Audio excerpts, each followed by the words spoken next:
How you doing, Victoria? I'm doing great this very overcasted afternoon. How's it going over there? Good. Very Good. overcasted You know, afternoon. How's it healthy. going over there? Home. Very overcasted Good. You know, afternoon. Yeah. healthy. Could be worse. Yeah, Home. definitely. But we're here. We're here as a community, joining online for some communal activities. This is a new way to hang out with people. Yes. Welcome to the first episode of Need to Know. With lovely Victoria here. Tell us about what the show is going to be. So Need to Know. It's we're just going to be taking some very basic at-home pantry items and utilizing ways to make really easy and delicious snacks. I'm going to kind of break down ingredients as I'm going through, educate about the science behind some ingredients.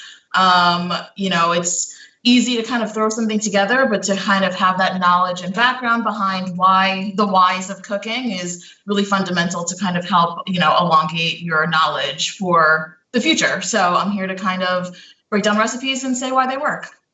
That's awesome. I am ready to learn about them. Tell us why you're an expert. What do you do? Tell us a little bit about your background and what you've done in the past and why we're going to learn so many awesome things from you. Yeah, so I'm still trying to become an expert in my field. Obviously, there's always more to learn, but I am the pastry sous chef of a Michelin-starred restaurant. Furloughed at the moment, but we'll go back to work once all of this is through. But I am the pastry sous chef over there, where we make everything from chocolate work, gelatos, plated desserts, bread, the whole 9 yards, and I kind of got into this industry. Actually, I got into this industry. I guess it started when I was a kid. I got an Easy Bake Oven as a gift, and that kind of sparked my joy for self-learning. And I ended up going to business school, ended up going to culinary school, and everything kind of led me into the tracks of where I am now of, helping run a fantastic department of a big team at a really great restaurant. So all my skills have led me to this. That's awesome. I'm sure, it's obviously like this pandemic has impacted businesses of all sorts, but restaurants, I think, more than a lot of other businesses. Tell us what that's been like for you and friends who you work with, and just a little bit about what people are doing. Yeah, to be frank, it's incredibly unnerving in an industry where hospitality is our bread and butter. We go in and thrive off of nurturing through food and the community behind the kitchen. More often than not, we spend 60, 80 hours, during our busy season in the kitchen, and those people turn into our family. So it's been very difficult kind of adapting to a life where you spend more time in your workplace that is your home, and now we're just home. But it's definitely been eye-opening in regards to how much an industry is willing to band together to help each other out. And those little bits and pieces have been really rewarding to watch in regards to even just seeing communal pages on social media is kind of banding together to help out other cooks. Even on my end, I work at a restaurant, Del Posto, and we've band together to get GoFundMe pages for our hourly employees and making sure that they're getting family meals as often as possible. And but yeah, the uncertainty behind where all of this is going to go after it's really daunting and overwhelming. So it's kind of one of those things that we're taking day by day, and initiatives are popping up from leaders in our industry left and right. And it's just a matter of trying to stay as educated as possible with how to help cushion the blow once we can get back to work. For sure. Well, I think it's a couple things. First of all, if anybody's watching this, go support what's the GoFundMe page? Can you let people know so they can? Yeah. So if you guys go on social media, it is called Del Posto Family Fund. If you guys follow me at Torkster, I have posted about it as well. And the Del Posto Instagram page has plenty of information about it. But, there are plenty of not just my restaurant, but Roar Relief has been really fantastic. The James Beard Foundation has been helping raise money for people in our industry that have been hurting. And then, pretty much every restaurant, it's really sad to see that we kind of have to work for these community fundings, but it's kind of what's happening and it's been working. So yeah, check those guys out. Del Posto Family Fund, James Beard Fund, Roar Foundation are all great. If you can make a donation, go do it, please. Also, we have a donate button below. So, check that out too. I think luckily for us though, you have a kitchen at home and show us something that, that we can do at home and follow along. I think for, future episodes, we're going to get sort of what is going to be made for that day. So anybody watching can go out and get ingredients beforehand and follow along and, make this more of a very tutorial thing. We will take our time. People can ask questions, tell us to slow down in the comments if we're moving too fast, tell us to speed up if we're moving too slow. So we really want this to be educational for everybody watching, so you can learn how to make some really fun new stuff, and also entertaining. We'll have some fun doing it. So what are we gonna be making today? So today I on my personal social media account, I have been posting a lot of things that I've been cooking, and this recipe kind of, although it's relatively basic, sparked the most interest in regards to methodology, so I figured I'd start with this. But it's buttermilk pancakes, which I think are, everyone should know how to make them. They are near and dear to my heart, one of my favorite foods, shamelessly enough. And I figured I would start with a really great recipe that isn't out of a box, super simple to make, but does take a little bit of patience. But yes, I'm going to make some buttermilk pancakes with caramelized bananas. So it's going to be good. Pancakes are such a comfort food for me. I just feel like, I don't know, I feel like a kid when I eat pancakes. I love pancakes. No, I feel you on that. It's definitely one of those things I try not to eat so often because it is pretty much dessert for breakfast or breakfast for dinner. I'm all about pancakes for dinner. But again, it just sparks happiness, and they're so versatile. You can make them incredibly healthy. You can have alternative flours be really easily mixed into them to kind of suit your dietary needs. So, it's just happiness on a plate. And what can... I told Mom we were going to be making pancakes at 1:00. She was like, "It's too late. I already had breakfast." I'm like, "Pancakes for dinner, Mom. Come on, get with the program. It's pandemic time. There's no rules." There's no rules there's no rules at all anymore. But definitely no rules in regard, have a chocolate chip cookie for breakfast, Mom. Who cares? Yeah, it's fine. Yeah. And also pancakes for dinner. Like that's good at any time, not just for pandemics. Yeah, but also what is great about this meal as well, and one of the reasons why I chose to make it to kind of stockpile in my freezer, but these guys freeze fantastically. So you guys can make a bunch at home at once. We do this in my apartment. I'll make big batches of them, and then we'll just keep them in the freezer and pop them in the toaster oven. It's your at-home Eggo situation. So definitely. Wait, how long do they last in the freezer? Sorry, how long do they last in the freezer? I mean, if you wrap them really well, they can definitely last for a couple months. I doubt they'll last a couple months. But yeah, I mean, if you just get, I personally really like to double wrap when I'm freezing stuff to prevent freezer burn. But if you saran wrap them and then get the really good Ziploc freezer bags that prevent freezer burn, you're good to go, man. They're going to last you a couple months. I need to do that because I get tired of eating the same thing. I'll make something and have leftovers and I'm eating it every meal for the next 2 days. And I hate that. So anything I can freeze for a little while and then eat later, especially if it just literally is that simple, throwing it in the thing and then I can eat it. That sounds great. All right. So I'm going to let you take this away. I'm going to be on audio. So you might hear me pop in and ask some questions from people who are chatting in the Twitch feed, but go do your thing, and we're here, we're watching, and we're learning. Sounds good. By all means, chime in if you have any questions, or you just want to make a comment on how great everything is looking. Because definitely be talking. So sorry. Okay, awesome. All right, so as I said, making buttermilk pancakes, some really easy ingredients. Some of them you might have to go out to the grocery store to pick up on your own, but other than that, you should have everything in-house. So we're using AP flour, all-purpose flour. You could substitute that with any flour that you like. Sugar, baking powder, and baking soda. Eggs. We have some buttermilk here, which is kind of not so secret ingredient as to why these turn out so good, and some oil. So I'm going to start off by kind of talking about buttermilk really quick. One of those things that are definitely not in everyone's refrigerator. It does have a really good shelf life, so it's one of those things that you can buy and kind of figure out other recipes to make with it.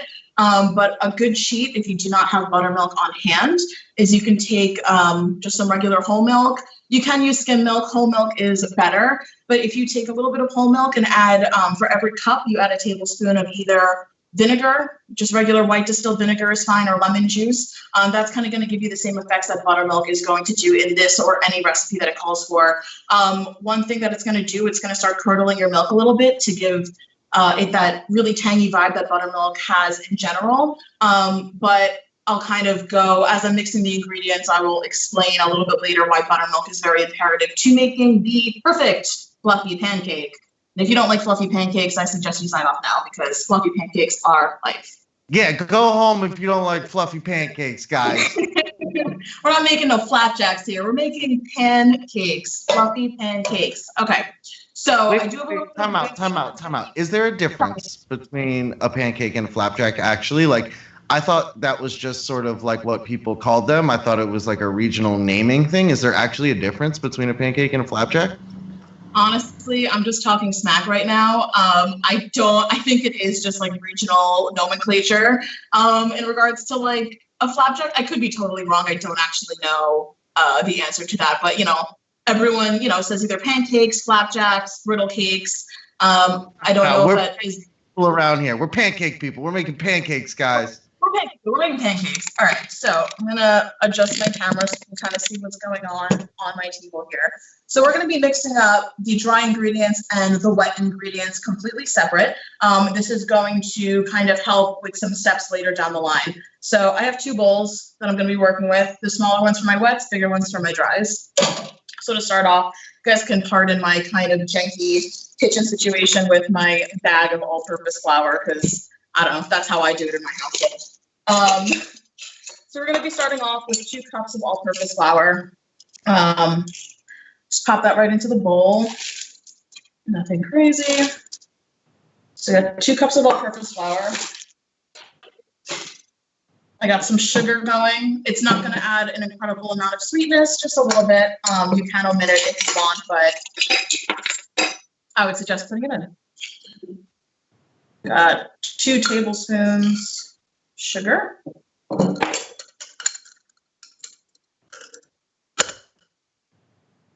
And then I got my other dry ingredients, baking powder and baking soda. So these guys are both imperative to have in the recipe in order to help with the natural leavening of the pancake. So we got baking powder here. This guy, we're going to do 2 teaspoons worth. What's the difference between baking powder and baking soda? So this is definitely one of the biggest questions I get often. So they're both sodium bicarbonate, and they are both active leaveners for baked goods. The difference between baking soda is roughly 3 to 4 times stronger than baking powder, given that baking powder is typically cut with usually cornstarch. They both need an acid and a liquid to activate them. So baking powder already has acid added into it. So this guy only needs liquid to activate the carbon dioxide inside of whatever you are making, which helps with, bread to rise, different doughs to rise, or pancakes to become fluffy. Baking soda, on the other hand, needs both an acid and a liquid to activate it in. So the reason why baking soda, actually, let me measure this guy before I forget. The reason why buttermilk is kind of so imperative with this recipe is to help activate the baking soda inside of the recipe. So there is a ton of acidity inside of buttermilk naturally, which is why when I kind of suggested making the alternative buttermilk to add that vinegar into it or lemon juice, that adds acidity as well. So baking soda is incredibly basic, on the scale of basic neutrality and acidity. So it definitely needs the acidity of buttermilk to help with the chemical reaction of allowing the pancakes to become fluffy. You can kind of imagine how back when you were in, I don't know, elementary school or whatever grade you were, doing those volcanoes where you added baking soda and shot some vinegar down into it and it erupted. That was the chemical reaction of the baking soda with the acidity of the buttermilk creating CO2. So essentially that's the same thing that's going to be happening in here. So baking soda is the basic one that needs the acid, and baking powder is the. Sorry, can you recap that? It's okay. No, baking powder is also a sodium bicarbonate that has acid already in it. So they are both, I know it's a little bit confusing. They are both leavening agents that will help doughs rise or CO2 production in baking products. The only difference is that baking powder is usually cut with cornstarch, so it's less strong than baking soda, and already has acid added into it. So you only need to add a liquid to activate it, whereas baking soda needs both an acid and the liquid to become active. But baking soda, like I said, is very strong. They aren't interchangeable one-to-one. Baking soda will leave a very, I don't really know how to describe the aftertaste, but if you add too much baking soda to something, it will kind of leave a very chemically aftertaste to it. So you kind of have to you moderate how much you're adding if you are doing like trying to switch it up a little bit. Got it. Makes sense? I tried to explain that in layman's terms, but I know it's a little complicated, the science behind that guy. Yeah, chemistry was always my least favorite. Chemistry was always my least favorite class. Yeah, I was not good at it either. Lastly, I'm adding a 1/4 teaspoon of salt. So that is my dry mix. Mixing that evenly to distribute all of my baking powder, baking soda, and salt into the flour. So next up, I am going to be measuring my wet ingredients. So to that, I got my buttermilk, shaking it up a little bit, and I'm going to be adding 2 cups of buttermilk. Lovely. I got 2 eggs, regular guys.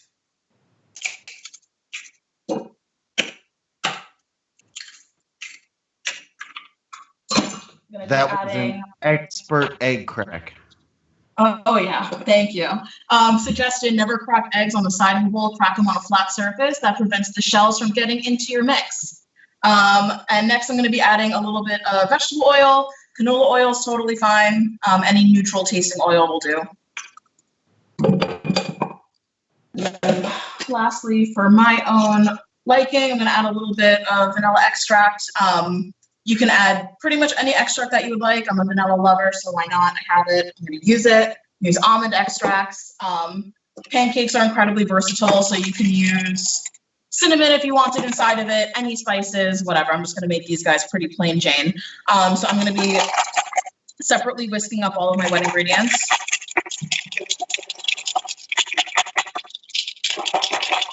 So one of the most important things when it comes to making pancakes is never overmix your batter. And I cannot explain this enough to people.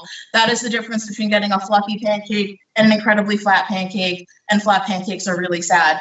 So what you're going to do, you're going to take your dry ingredients and you're going to pour your wet ingredients into the dry. Never pour dry into wet. That is going to cause clumps. That is going to cause you needing to mix more, and that's going to cause flat batters.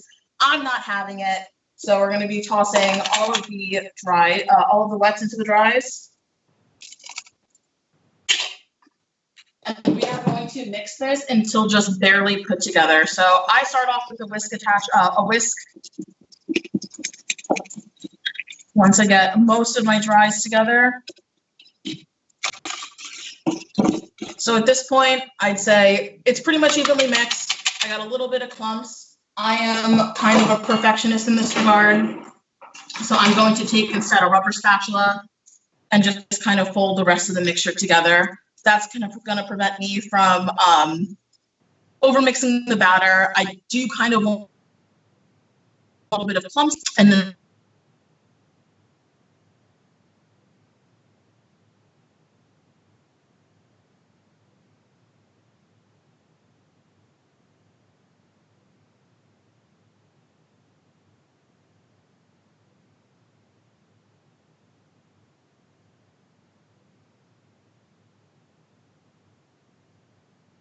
in the buttermilk is going to be reacting with the baking soda, which is going to be allowing the CO2 to start activating inside of the batter. So we want all of those bubbles to be forming. We want that before we're putting it onto the heat, because those CO2 bubbles, when I activate it with the heat, are going to allow the pancake to kind of puff up and expand to the texture that we want, essentially. We want that chew inside of it. The other thing that this is going to do is going to allow all of the ingredients to homogenize together, meaning the residual liquid that's inside of that is going to be absorbing into any clumps of flour that are inside of this mixture, which is why it's totally fine to have it a little bit clumpy, if you will. Everything will be fully homogenized by the time we let this sit for about 5 minutes. So I'm out of breath now talking about that. So the next thing that we're going to do, I'm going to be a little bit bougie here, and I'm going to make pretty quickly a separate syrup for my bananas. So one, I actually ran out of maple syrup, so this is kind of a necessary thing to do so I can have a nice drizzle on top of my my pancake. But what this is also going to do, I am making essentially a liquid to deglaze my pan when I'm caramelizing my bananas. So I'm going to start off with a cup of sugar. I'm going to be putting my, so what I'm going to be doing, I should explain this first.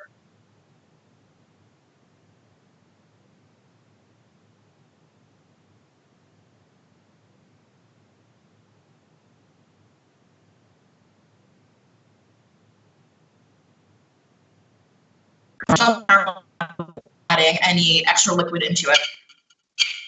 I'm going to start off with a cup of sugar. We might have froze for a second. Can we just run that back? I don't know what happened, but I think the feed froze up for a second. So can we just start on syrup, the syrup making process one more time? Can we start from the top? Sorry about that. I'm not sure. No, you're fine. So right now I'm making essentially what's called a 1-to-1 syrup. Pretty self-explanatory in the name, meaning 1 part liquid, 1 part sugar.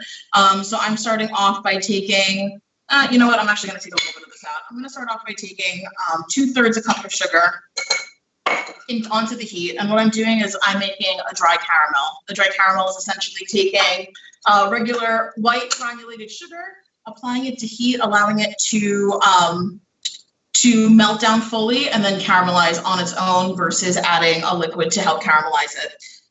So at this point, I'm kind of going to let this chill a little bit, come up, and start to caramelize. And hopefully it doesn't take too long. And if it does, we will kind of cheat and do something else, because one of the great things about this is that we've got nothing but time, Nothing but time. Fantastic. Yeah, so I mean, I'm on a separate, everything in the kitchen, I am totally about MacGyvering, using alternative things. There are really, everyone kind of says it, but there are really no rules when it comes to working in a kitchen. Pastry is a little bit different. Things need to be meticulous and counted and measured, because that's when things will get messed up. But in general, I would say, for example, I ran out of maple syrup. I'm making my own syrup now to help deglaze the pan. I'm going to flavor it with regular granulated sugar. I'm going to use some light brown sugar, and then I'm feeling a little adventurous, and I'm sure everyone at home who is, bored and whatnot can chime in. I'm going to be adding a little bit of alcohol. One of my favorites, this is called Averna Amaro, a really delicious and bold, bitter tasting liquor, which, we use all the time in my Italian restaurant, given it is an Italian liquor, but I think it would be a really nice addition to the bananas, just little things to tweak recipes to elevate it a slight bit, Never too late for pancakes, never too early for Amaro. Hey, yo, that's what I like. So I'm sorry, I gotta keep adjusting my camera here. I got my heat on. My sugar is starting to caramelize a bit. It's maybe a little hard to see just yet, but the bottom is starting to turn a beautiful, dark, golden, amber caramel color. I am not applying a utensil to this. Instead, I'm kind of just shaking the pan here. You don't want to agitate your sugar too much. That will cause the sugar to crystallize and clump up or become really gritty. That is incredibly unideal when making the dry caramel. So a little bit of patience goes a long way. Just moving it gently in the pan will allow the heat to kind of redistribute in the sugar, which is what we're looking for. So I'm going to allow this to keep melting down. In the meantime, as I said, this is going to be a 1-to-1 syrup. So I've added 2/3 of a cup of granulated sugar. I'm going to make this a full 1 cup by adding another third of light brown sugar. Dark brown sugar is fine, to the mix after this is fully melted. So I'm going to measure that out ahead of time. I got a nice packed 1/3 cup there. And then on the side as well, I have 1 cup of water. You can, honestly, when you're making caramels like this, you can, I'm gonna put this back up. You can use pretty much any liquid that you want to deglaze your sugar in. And what that is going to do is going to essentially make your simple syrup for you. You can use apple juice. You can use wine if you want, if you're feeling a little crazy. I'd say the most basic one is definitely just adding water, and that's going to make a really beautiful simple syrup. Anything left over can be a simple syrup for cocktails or iced teas, whatever you want. I want an iced tea right now. Honestly, same. I've been I bought a bunch of like turmeric and ginger, thinking I was going to make this like incredibly healthful elixir for myself in hopes to kind of beat COVID's ass in like some sort of natural way. I have yet to do so. It's kind of still chilling there, but maybe the simple syrup will inspire my tea making, my healthful tea making. You're gonna make a corona curing tea? Yeah, we'll try. All we can do is try, right? I'm sure the president would promote it. Oh, fantastic. All right, so I'm gonna pop the camera back down again. My caramel is now, it's super hard to tell in this, but my caramel is kind of turning into this really beautiful amber color. Again, that is just all of the sugar slowly melting down over medium heat. After most of the sugar granules itself have dissolved, I did allow myself to pick up a utensil and start slowly moving it around the pan, allowing any chunks to dissolve any further. So at this point, I am going to very shortly deglaze it with all of my water. And with that, I'm going to use a whisk, and a relatively long whisk at that, because when I do so, it is going to smoke up quite a bit and a lot of steam is going to be released. So if you're ever going to deglaze a pan with anything, number one, steam will be created. Be cautious, watch your hands and your face because you can get burned that way. But also, I would say kind of pop your heat to a little bit lower, and that should prevent you from completely, giving yourself a dry caramel steam facial, essentially. Safety first, guys. Safety first. Safety first. Anything to keep you out of hospitals right now, the better, So, switching to maybe way too large of a whisk, but that's kind of all I got right now. I have 1 cup of water that I'm going to use to deglaze this pan. And like I said, I'm going to be turning my heat down a little bit. I do have my water at room temperature versus cold. The closer in temperature the liquid that you're adding to whatever you're deglazing, the less kind of steam that's going to be heating up and the less that your sugar is going to kind of crystallize after you add it. So I'm going to go ahead and do that now. While whisking, I'm going to be streaming this in, not dumping it in.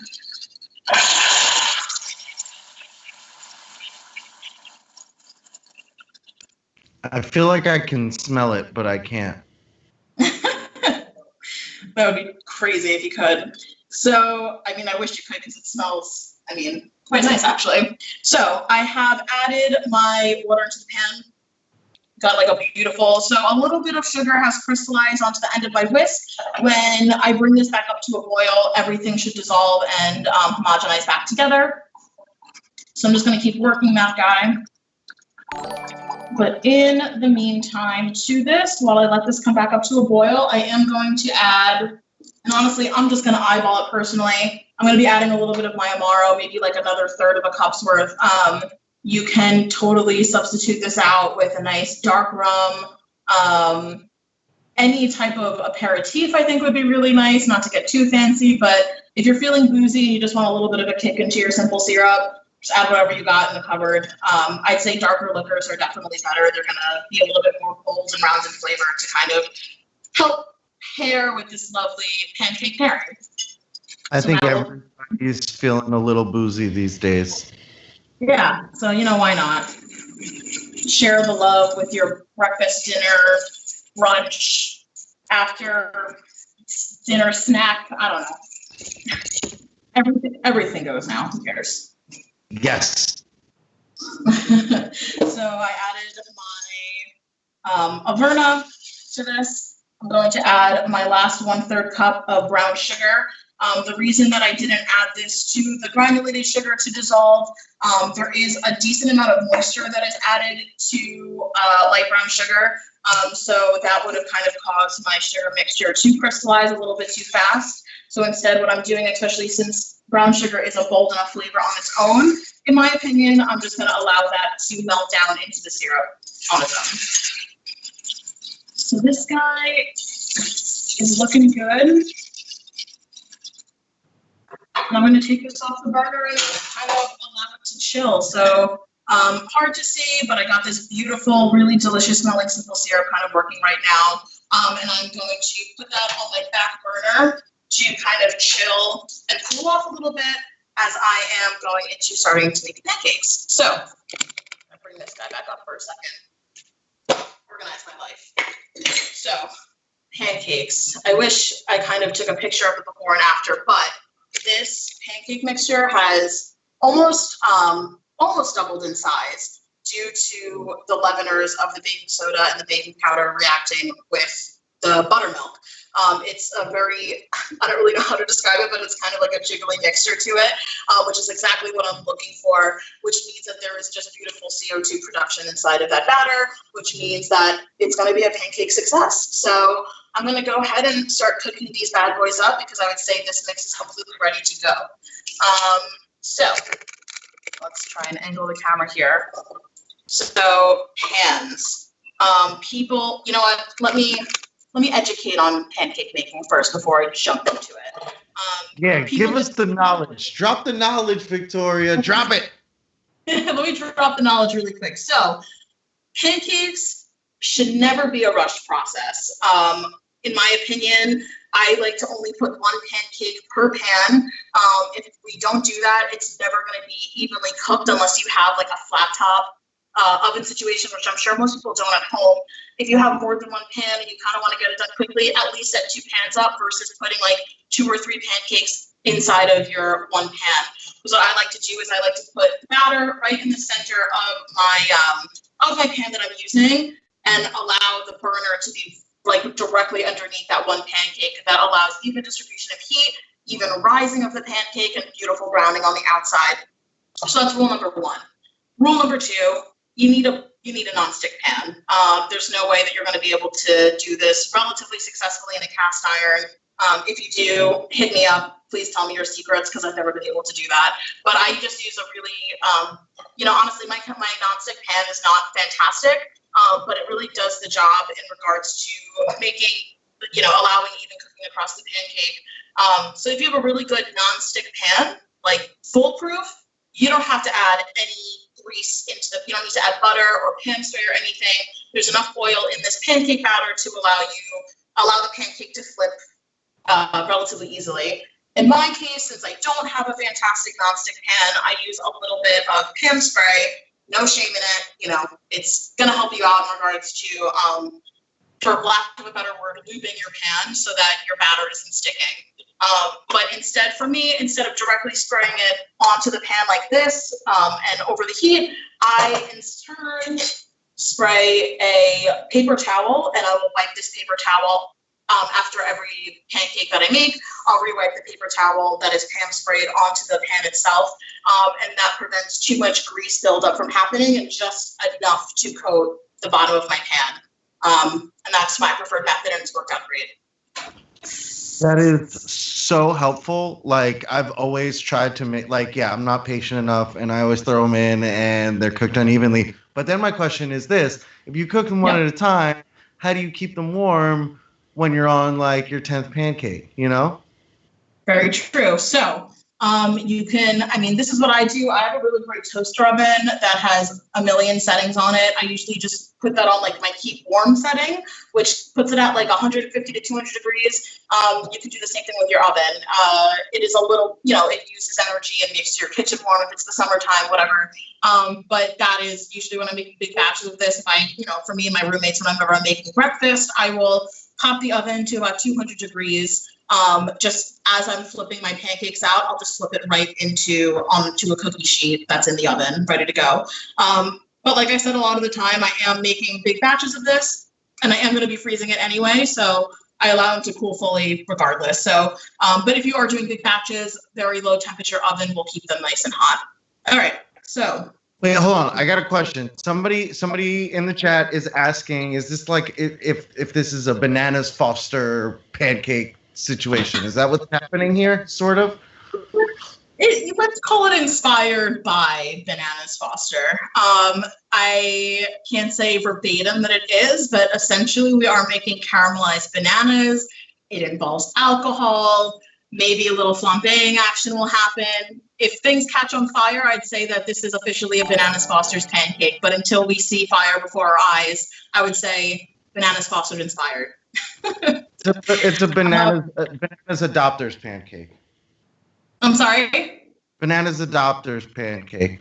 It's like a step fostering, it's you totally adopt. Branching off from that. Okay.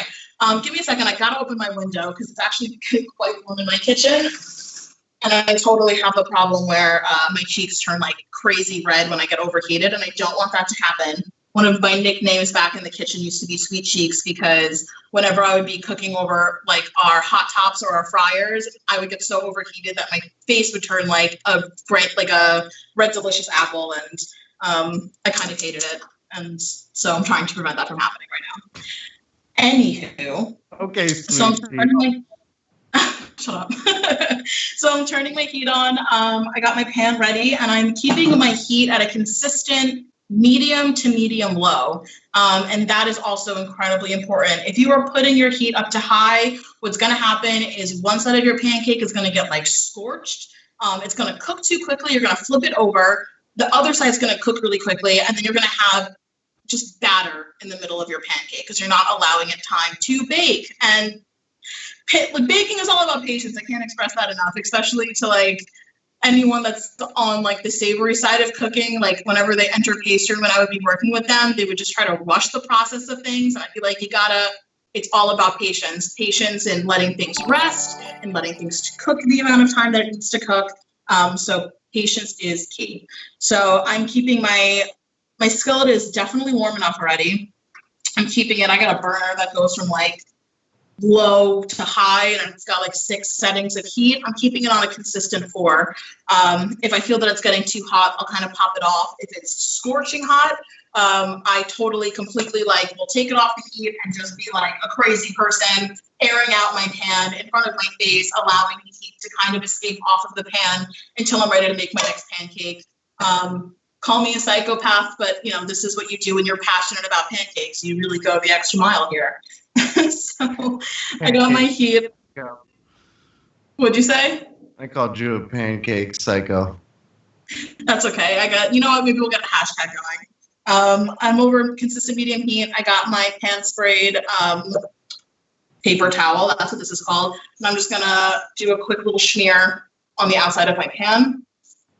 Smear is, an appropriate kitchen term, so use it often. So I'm gonna pop my camera feed down here again. And, going back to me being a pancake psycho, I like to measure my pancakes out with like a cookie scoop situation here. I got a relatively big one. I like really even everything the same size. If you don't have one of these guys, I'd say like 1/3 of a cup or a 1/4 cup measurer is fantastic in regards to portioning it out and scooping it out into your pan. So I'm also going to pan spray this guy to make sure that everything gets evenly, gets out of the scoop essentially. I don't think I've ever seen one of those scoopers before. I'm very excited to see how it works.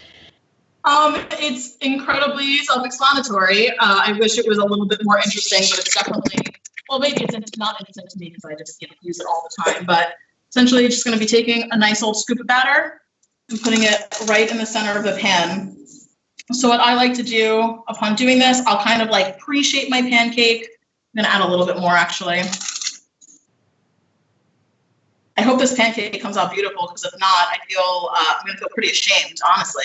But so fluffy already. I'm very excited to see how this. You can look at the batter here where it kind of scooped out from, and you see all of it kind of looks like a shaggy batter, essentially. And again, that's just kind of all the CO2 production inside of the pancake itself. So I have migrated my pancake so that it's right over the center of the burner, so that everything is evenly distributed on the outside over here.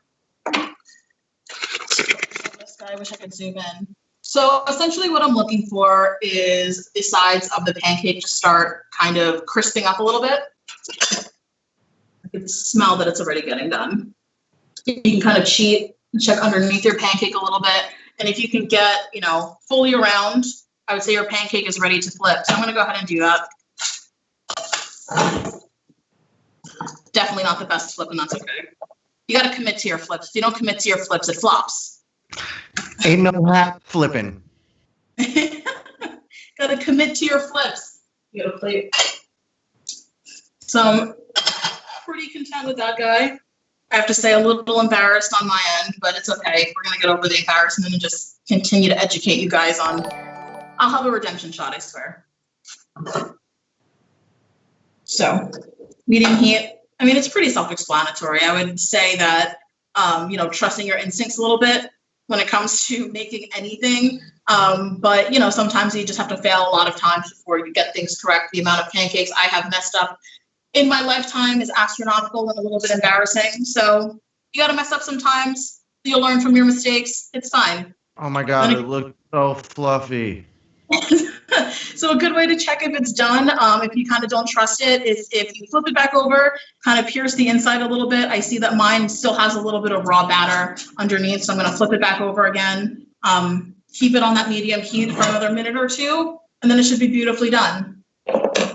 Oh my God, it's so hot in my kitchen right now. I'm like sweating bullets. If you can't stand the heat, get out of the kitchen. But it's my job, so it's contradictory. Stay in the kitchen. Sweat your butt off. Just drink a lot of water. That's what I'll do. Just keep drinking. Stay hydrated, people. So I would say this is a beautifully done, beautifully fluffy pancake. I'm gonna make another one, because what else are we doing aside from you guys watching me flip some flapjacks, flip some griddle cakes, some pancakes? No, they're pancakes. Decided this very early on.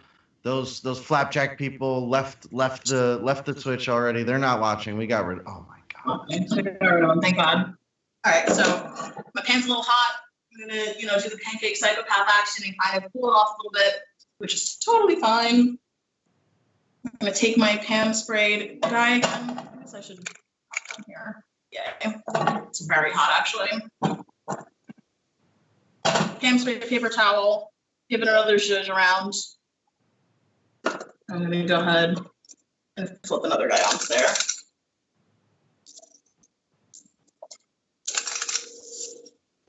That scooper looks really fun. I'm not gonna lie. I got a couple of them. They are, essential tools. I got this size guy here, good for some cookie making. I definitely love very equally sized baked goods, cookies, pancakes, yada yada. So these scoopers are kind of a godsend in my opinion. But again, that might just be a little bit of OCD. That's okay. They're really fun tools. I remember my grandmother had a really cool ice cream scooper back in the day, and I would just play with it all the time. Ice cream scoopers are essential. Was it the kind? Did it have the mechanism to scoop it out? What kind of scooper was it? Okay. Actually, it was a plastic Mickey Mouse one, and it did have a mechanism, but it wasn't like the go around the bottom mechanism. It was just like a little eject flap that pushed whatever was in it out. So it was terrible, but it was really fun. Yeah, no, gotta love Gotta love your kitchen gadgets. And it I was definitely better have my. I'm sorry. It was better than a spoon. Better than a spoon for sure. You gotta get like the nice shape. Gotta get the beautiful scoop on the outside. I'm very picky with my ice cream scoops. We have like maybe 4 different varieties of ice cream scoops back at Del Posto, and I have everyone has their favorite. Got like the more rounded edge one. You have ones with the mechanisms on it, but everyone's got their favorites. Man, I wish you guys could like see the angle of. I sound like such a psychopath, truthfully, with how passionately I talk about pancakes. But if you look at the angle, the pancake seriously has risen about maybe a half an inch. And that's just all beautiful, fluffy deliciousness in there. And I'm really psyched about it because I'm having pancakes for lunch today, or breakfast. This is my first meal of the day, so I guess it's breakfast. I'm psyched too because I'm gonna have pancakes tomorrow following these steps. So like I'm pretty excited already. Love it. You gotta send me a picture. Let me know how that works out for you. All right. So I'd say, and again, like medium low heat. Pancakes shouldn't take like 3 seconds to cook up. Patience allows really good product. So that's what we're making. We're making really premium pancakes. I do have to ask, are we sticking to like the 1 hour time situation? There are no rules. We can take a little longer. Okay. I'm going to say after this pancake, I'm going to show you guys how to caramelize the bananas, and then we'll have a beautiful plate up. Love it. So we got a lovely pancake, beautifully cooked on the inside to make a lovely dual stack, the perfect little stack of pancakes on cute little plate. Ooh, they thick. Yeah, they thick. All right. So, cleaning up my workstation a little bit. I'm going to take my pan off the heat for like 2 minutes because I want the pan to kind of cool off a little bit. So, next step up that I'm going to be doing is caramelizing my bananas. So, on the side over here, turn this off completely, clean up my sitch a little bit so I can show you guys. So, move my camera down again there. I have bananas here. I would say the more underripe, the better, because the starchiness of the bananas is going to, one, just be a little bit more stable than a more ripened banana, but starches, when they are cooked, convert into sugar, so that's going to allow the banana to caramelize really beautifully. So I'm going to take this guy. I have a little plate of sugar. And what I'm going to do here, I'm going to take all the ends off the banana. I'm going to cut this guy in half. I'm going to take the peel off.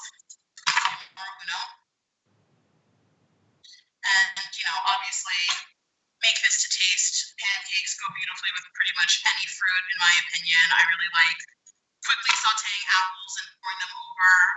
Really fresh stone fruits, peaches or plums are also really delicious with this recipe. So, Hey, Victoria, can you get a little closer to the microphone? The audio changed a little bit. I don't know if something's covering it or if it just stepped further away, but it became a little hard to hear you. Can you hear me better now? Still a little. Is it in? Is your mic in something? It seems like it's a little like tinny. Nothing has moved, but let me try and refunctionate this. Any better? No, but I can still hear you, so keep it going. Okay. Oh, that's better. Better? No. I don't know what happened. Nothing has changed on my end. If I speak louder, does that help? Yeah, a little bit. Oh my God, I'm so sorry. Okay, so we're going to be taking these bananas. I have them. I've taken the peels off, and I'm just going to cut them in half. Like, yay. All right, easy peasy. So then, I'm going to move this back to the burner. I'm taking my burner, and I'm putting it on a pretty high heat, like medium high-ish. And I am now going to be spraying with Pam spray on the actual pan itself pretty diligently. Bringing it All right. So it's kind of hard to explain and do, but I'm doing my best job. So we got the bananas here, and what I'm going to be doing is going to be taking the flat side of the banana and dipping it into the sugar. All right. I'm going to be doing that with all of the pieces. And as this comes up to a relatively high heat, I'm going to be taking these bananas, putting them sugar side down onto the pan. And what that's going to do is create a beautiful outside caramelization of the banana itself, which is exactly what I'm looking for. So we got a beautiful sugar-coated banana going right onto the heat. How high is that burner, Victoria? We got a medium-high heat being rocked on these bananas. Okay.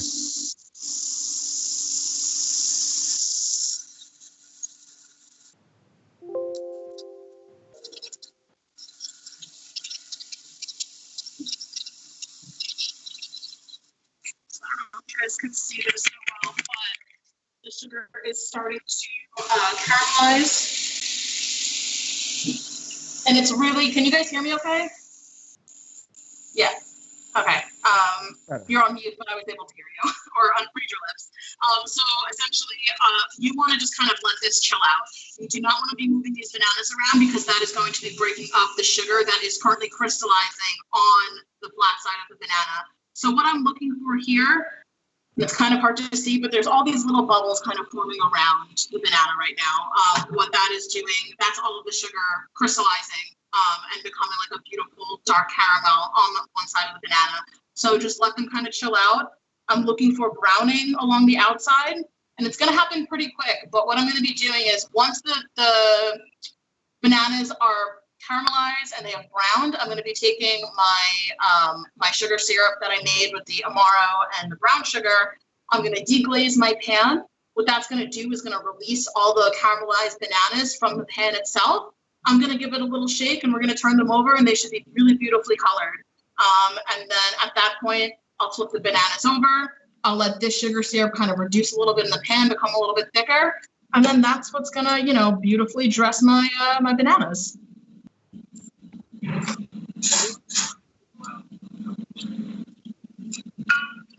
So I kind of got a ladle ready. Victoria, let me ask you something. Somebody in the comments is asking, does it make a difference if you don't heat the pan before you put the bananas in? So if you sugar the bananas, then put them on a non-heated pan, then heat the pan, what would that do to the process? Essentially what that's going to do, you kind of want to introduce the bananas to a hot pan. If you add it to a cold pan, the sugar is going to start melting immediately upon adding it onto the pan. So it's not going to create as like sharp and crisp of a line as you're going to want with the banana caramelizing on the pan. That will kind of just allow the sugars to slowly start melting off the banana. So sorry to kind of give a shorthand answer to that because this is pretty much ready. I got, maybe it's a little hard to see, but the bananas are kind of have a beautiful caramelization around each of them. So what I'm going to do now is I'm going to take my syrup. Is this, yeah, you guys can see good enough. I'm going to take my syrup, I'm going to start deglazing my pan.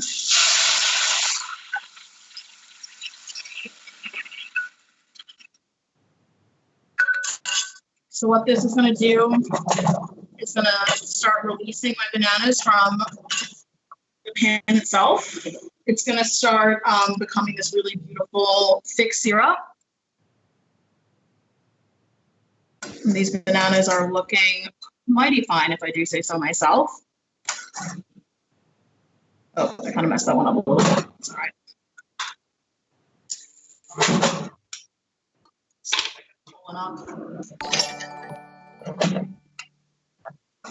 So these bananas, if you can see them, have a beautiful caramelization on the outside. It's going to have like a nice kind of crisp sugar, almost like creme brulee-y feel to them, which is really nice. And then my syrup itself is reducing a little bit. Any bits of bananas are kind of deglazing off of the pan and allowing it to, you know, even more, give more flavor to the syrup itself. Just fantastic. Oh man, I wish we could live stream the smell of this. I bet it smells so good in your apartment right now. I gotta say, it smells pretty delicious. So I'm going to take this off the heat, and we're gonna do a little plate up of these bad boys. So we got my pancake stack, beautiful and ready to go. I got some banana here. I'm gonna just chop them in half. Put a couple on top. Oops. Drop them off camera. You guys didn't see that, so it's fine. Or maybe you did. I don't know. Doesn't matter. I'm in my home. There's no rules. We already discussed that. So these bananas are like nice and beautifully tender. They're nice and soft and super sweet. And what can I use to drizzle some syrup on? A ladle. And I got my syrup right over the top. I could have even reduced that down a little bit more, make it a little bit thicker, but this is still going to be beautiful and delicious. Gotta wipe off the plate for, you know, the nice plating because we're perfectionists here. But we got a cute little plate of pancakes ready to go. That's kind of, Looks amazing. I gotta say, that's like happiness on a plate right there. I don't know how good of a job I am at, you know, being a hand model with this, but I guess all I can do is just take a bite and Yeah, I want to watch you take a bite and enjoy vicariously, please. and burn my mouth. It's pretty hot. Don't do that. Mm. Oh, you definitely burned your mouth. I can tell. Yep. Are you Just a okay? little bit. It was worth it though. Yeah, the bananas are freaking hot. Obviously, they just came off the heat, but I couldn't resist it.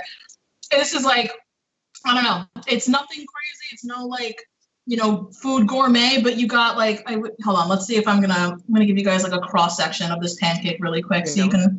Cross section. Let's see what we're working with on the inside. Like, Look you at got that like a fluffy, beautiful, like voluminous pancake right there, and I don't know. You just can't beat it. That looks Definitely burned my mouth. My God. No, fine. I'm sorry. It's fine. I have no one to blame but myself, and it's fine. Don't worry about it. Well, we all learned a lot. I am really looking forward to making these pancakes tomorrow. I'm doing it. It's gonna be my breakfast. And you know what I'm gonna do? I'm gonna do like a quick little type up of the recipe. I'll put it on my Instagram story, and you can share it to the Stimulus page for whoever maybe wants it, or they can directly message me at Torkster for any questions, you know, pertaining to this or any baking inquiries at all. I'm always happy to help and share knowledge. It's my favorite thing to do. Victoria, well, thank you so much. Thank you for the first episode of Need to Know. I hope everybody learned something and had a good time, and maybe he's enjoying some pancakes right now or tomorrow, or what are we doing tomorrow? You're back on tomorrow, right? Yeah, I haven't quite figured that out yet, but we will. we'll figure it out as we go. Next week we'll try and map it out so that we can get people ingredients beforehand and they can follow along as we're doing it, and you know, just make it like a more tutorial process that people can follow in the future. Sounds fantastic. All right, everybody. Well, thank you so much, Victoria, and enjoy those pancakes. I'm super jealous right now, but enjoy them for me, enjoy them for all of us who watched, and we'll see you tomorrow. Cheers.